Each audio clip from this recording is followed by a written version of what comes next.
Another constitutional limitation is the origination of the appropriation bill, revenue, at saka yung tariff bills. Okay. Now, when it comes to here, when it comes to these items, ang una talagang proseso is magsimula talaga sa House of Representatives. Kasi yung House of Representatives are also called the House of the People. Kumbaga sila yung direct representative coming from the people. As you can see, yung mga congressmen kasi at congresswoman they are elected doon sa kanilang mga kanya-kanyang district.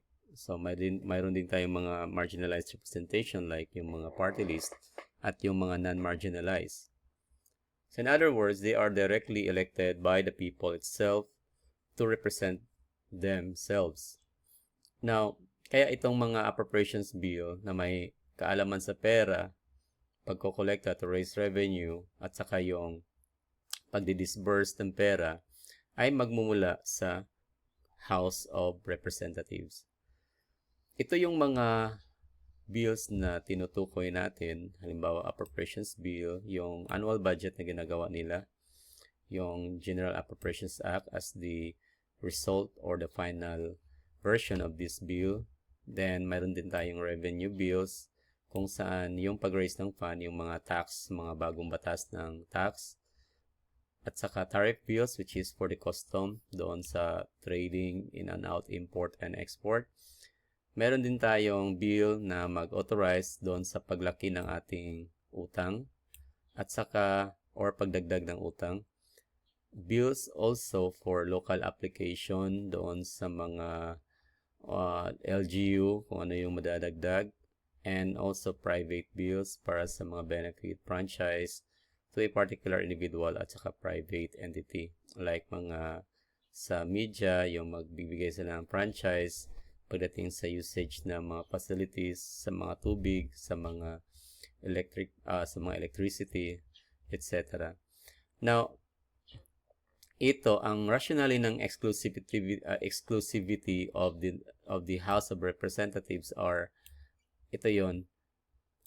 It's often referred as House of the People kasi then elected by smaller geographically defined yung every districts meron tayo are presumed to be more directly accountable to the populace. Now, granting the House exclusive right to initiate this financial measure is a historical political safeguard. Anyway, this is the rationally wise it na kailangan bakit siya galing talaga sa House of Representatives. Second is powerful amending the role of the Senate. Pagkatapos ng House version, ng lower House version, ipapasa yan doon sa Senate. So, ito yung kanilang role ngayon. Una, they are, however, the Senate may propose or concur with amendments. Okay? It's like, magpo-propose sila ng, okay, ito yung proposal ha. The Senate is not limited to merely approving or rejecting. Hindi lang siya mag-yes or no. Kung hindi, pwede din siya magkakaroon ng any new proposal. So, ito yung practice. Yung mga Senate ngayon ay often introduces substituted bill or substitute bill that is, yan. Pero, yung as long as hindi siya bagong mukha, kumbaga hindi. Ano siya, a replacement bill siguro just to serve the urgency of the bill. So mayroon silang bagong substitute bill. Pero yung original subject of the bill must be retained. Hindi siya pwedeng baguhin. Like, for example, hindi ko makapag-ano na example kasi ano na to, medyo malalim. Then, ang sabi kasi ng Supreme Court, this broad, nag-uphold yung Supreme Court natin when it comes to this broad power of amendment.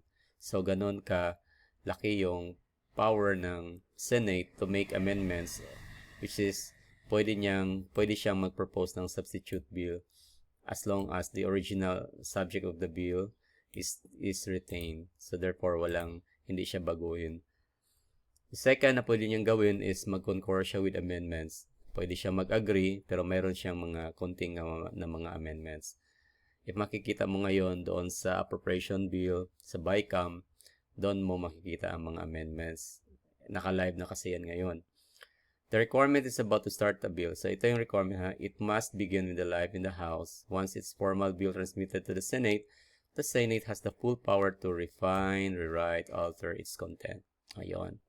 That's the power of the Senate. Ensuring that the vote chambers have a voice in shaping the final law. So, ang limitation na ito, it is emphasizing only the procedural limitation. Yung sequence, kumbaga, in-assure ng Constitution, the Constitution gives a safeguard na yung House of Representatives, sila talaga yung mag-originate or mag-initiate ng budget or ng appropriation bill, revenue bill, tariff bills, yun, another related to that. At saka, hindi pwedeng magmula yan sa House of the Senate. So, yun yung procedural limitation na in-emphasize dito na sinisafeguard ng Constitution.